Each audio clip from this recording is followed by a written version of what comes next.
Samantha had always loved living alone. No roommates, no noise, just peace and quiet. But lately, the quiet had become unsettling. It started with little things. A soft creaking sound at night, like someone shifting their weight. A whispering noise that she thought was the wind. And then the breathing. She first noticed it while lying in bed, scrolling through her phone.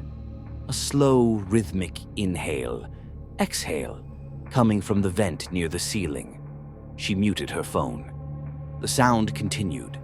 Holding her breath, she stared at the vent. Maybe it was just air pressure in the ducts. Maybe she was imagining it. But then she saw it.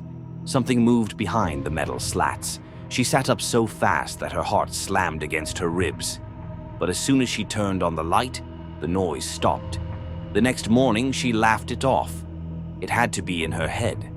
Maybe a draft or a weird echo from another apartment. Until she woke up and found her bedroom door wide open. She always locked it before going to bed. Always. A cold shiver ran down her spine. She checked the front door. Still locked. The windows, also locked. Nothing looked disturbed except her phone. It wasn't where she left it on her nightstand. It was across the room, placed neatly on her desk. Something wasn't right. So that night she set up her laptop camera, aiming it at her bed before she fell asleep. If she was just sleepwalking, she wanted to know. But what she saw the next morning made her stomach drop. At 3:14 a.m., her bedroom vent slowly slid open. A thin, pale arm emerged, then a second, then a head. It was bald, skin stretched tight over sharp bones, its mouth slack as it breathed heavily. The thing crawled out of the vent, moving like a spider, its limbs unnaturally long and bent at sickening angles. And the worst part? It stood there, watching her, for over an hour, just standing at the foot of her bed, motionless, staring at her face.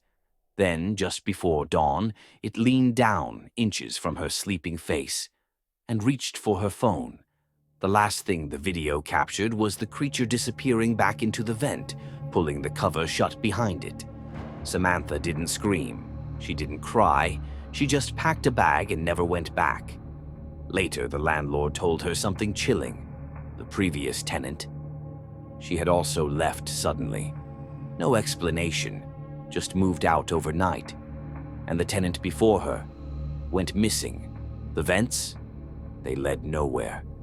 Just a dark, hollow space, too small for anything human to fit inside.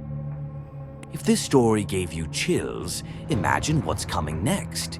Don't forget to like, share, and subscribe for more terrifying tales. And hit that bell icon, because the next story might just keep you up at night.